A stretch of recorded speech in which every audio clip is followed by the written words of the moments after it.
Wow, nothing like a quick 2-month break from making videos. I'm sure absolutely nothing interesting happened between then and now. Okay, this track's cool. Oh, Rick Ross did? Okay. Oh, J.Cole is a pussy. Drake answered. Oh, then what the fuck?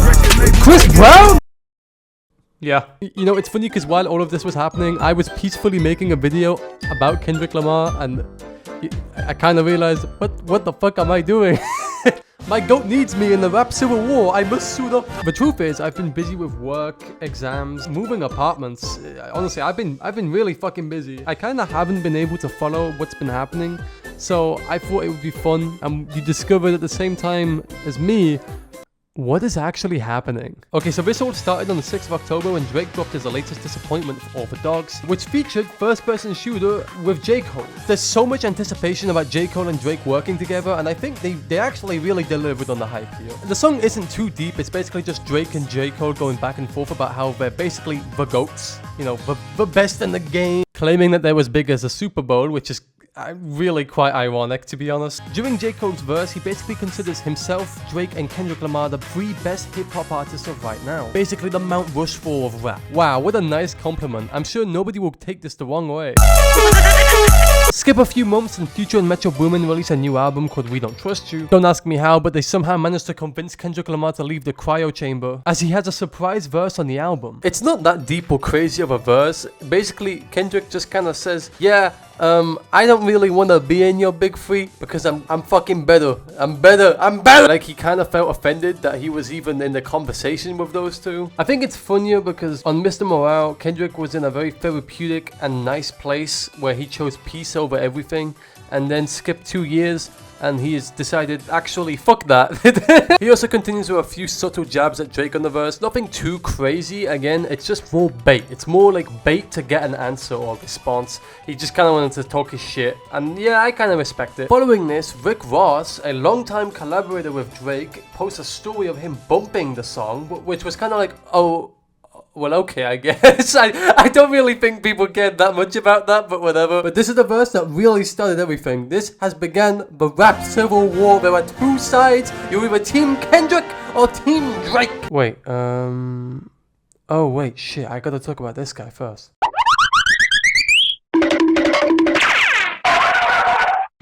J. Cole, I love you. Like, I really love you. You're a great artist. You're one of my favorites. With that being said, what the fuck were you doing? To me, J. Cole has been the third wheel in this from the very start. Kendrick's diss was directed far more towards Drake. But 2 weeks later, J. Cole drops a little mixtape called Might Delete Later with a song at the end called 7 Minute Drill, which lasts 3 minutes. I don't know. I just don't fucking ask. This song at the end is a direct answer to the big man Kendrick Lamar himself. And, yeah, it's something. He's still doing shows, but he fell off like The Simpsons. Who gonna tell him? Your first shit was classic, your last shit was tragic, your second shit put fellas to sleep, but they gassed it. I ain't even gonna fucking speak. I don't give a fuck. J. Cole, why do you have to lie? Your third shit was massive and that was your prime, but I was training right behind and I just now hit mine. Which is really funny because Kendrick released Damn as his third album, and J. Cole released arguably his worst album of his career at the same time. If he wasn't dissing him, we wouldn't be discussing him, except for the fact that you literally mentioned him by name on your feature, but whatever, I guess. Woo. 4 albums in 12 years, I can divide. He averaging 1 hard verse like every 30 months or something. Wait, you know what, actually, I kinda like that one. Now, but this track itself was pretty weak, but that's not even the worst part. He was headlining his own festival 2 days later, and he goes up on stage and says, my bad, bro. How many people think Kendrick Lamar is one of the greatest motherfuckers to ever touch a fucking microphone?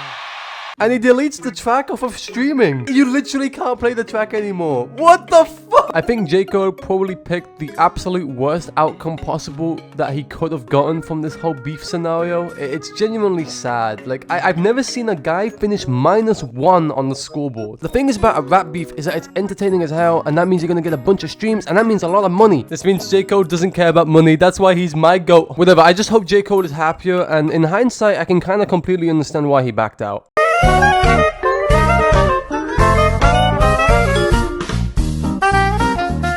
Okay, so 21 days after the initial Kendrick diss, Drake finally responds, kind of. A diss track leaks on the internet, people kind of guess if it's AI or not, turns out it's real, ding ding ding. He basically responds to everybody who was talking shit on him, so that would be Future, Kendrick Lamar, Metro Boomin, and Rick Ross, I guess. Now, nothing crazy is really said on this track. He basically says Metro Boomin should just shut the fuck up.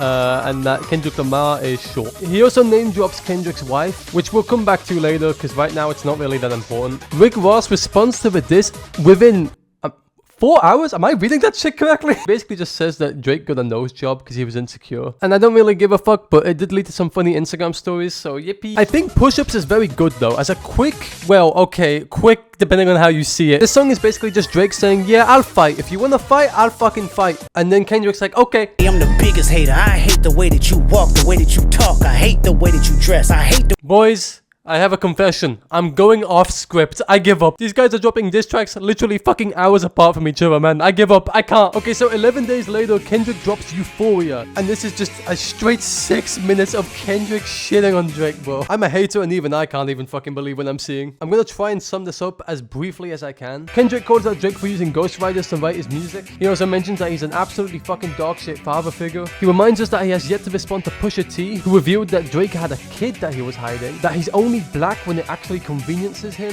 He also responded to Drake claiming that Kendrick's label was a scam, that he just fucking hates the way he dresses, the way he speaks, the way he walks. He just fucking hates everything about him. And he ends the song by revoking Drake's N-word pass. Okay, well that's Kendrick's response out the way. Let's see how Drake answers. Never mind, Kendrick dropped another one on a random Friday afternoon. I don't fucking ask. The track is called 616 in LA, which is apparently the words for a sextuple entendre, because holy fuck, I can't even keep up anymore. This one feels more like a little bonus track where Kendrick basically tells Drake that he has a mole in his label that's working with him and that also everybody over was fake as shit. The cover of the song is just a zoomed in glove in which people think is a reference to O.J. Simpson, but it's kinda hard to confirm that significance really. But yeah, I don't really know what to say on this one other than the beat goes fucking hard and it was made by the Taylor Swift guy, so here's to that. I know this type of power is gon' cost, but I live in circadian rhythms of a shooting star, the mannerisms of Raphael like an heel. Anyway,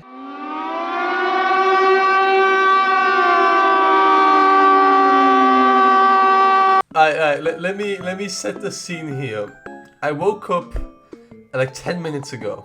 It is currently 6:40 a.m. and my phone is on fire. I have so many messages. Drake responded. So this is the Drake response. It's a 7-minute song, which fair play to Drake. I didn't think he could do it. Kendrick has immediately dropped another song right after this one. Nigga, I said it, I know that you mad. I've emptied the clip over. Wow. And nigga Cole loses sleep on this, it ain't me. J.Cole's name is getting dragged into the mud. I heard that one of them little kids might be day free.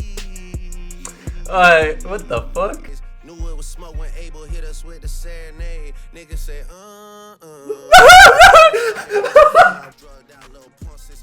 Whoa.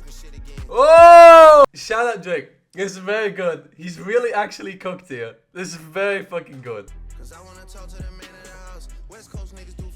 Is this the Asian like restaurant that was mentioned in Euphoria?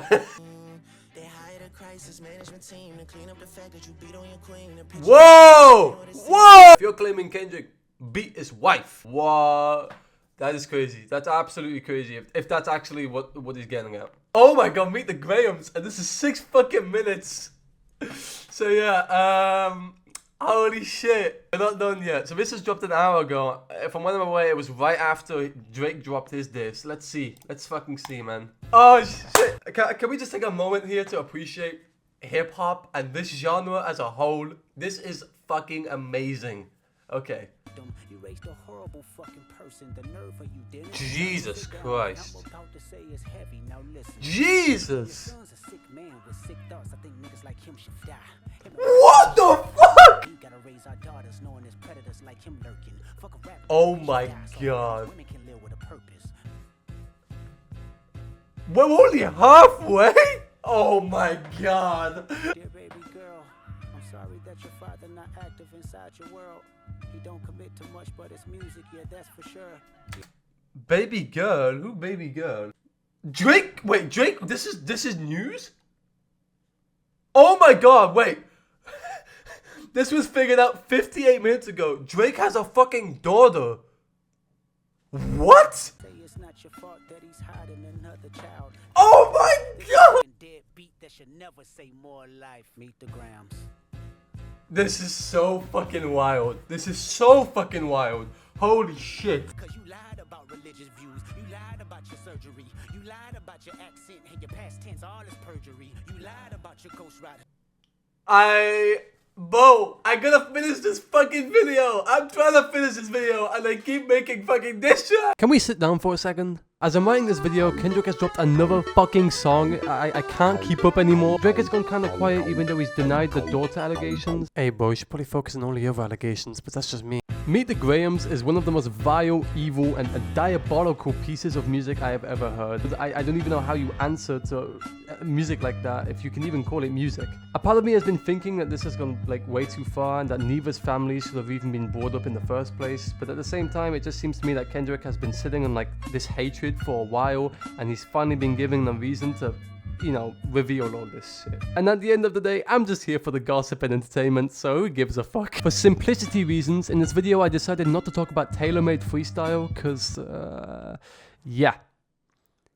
It's shit and it got deleted, so I kinda consider it non-canon. Whatever happens beyond this point, all we can do is sit back and watch, and if you wanna see my opinions, you should really follow my Twitter. Please follow my Twitter. I just know J.Cole watching this relieved as fuck, man. Like, seriously, goddamn. Anyway, I'm going back to hibernation. Otherwise, this video is never coming out. I'm pulling the white flag. Bye.